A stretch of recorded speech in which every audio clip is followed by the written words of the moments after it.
Un'altra giovane vita troncata improvvisamente lungo la strada, quella di un ragazzo di appena 17 anni, Manuel Paulon, residente a Meolo, che questa mattina poco prima delle 11 stava percorrendo via Roma in sella alla sua moto. In corrispondenza di questa semicurva, per ragioni ancora da chiarire, il giovane deve aver perso il controllo del mezzo, andando dritto e picchiando violentemente contro il muretto in cemento di questo passo carraio.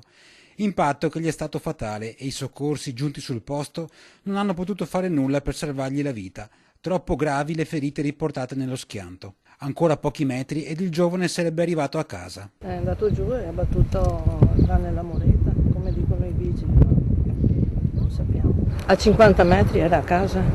Straziante la scena per i parenti che sono accorsi immediatamente sul luogo dell'incidente. Il nonno descrive Manuel come un bravo ragazzo, con l'energia della sua giovane età e con la passione per il nuoto. Bravo ragazzo perché ha la forza del nuoto, del nuoto, se non altro, quindi non sei un nuoto.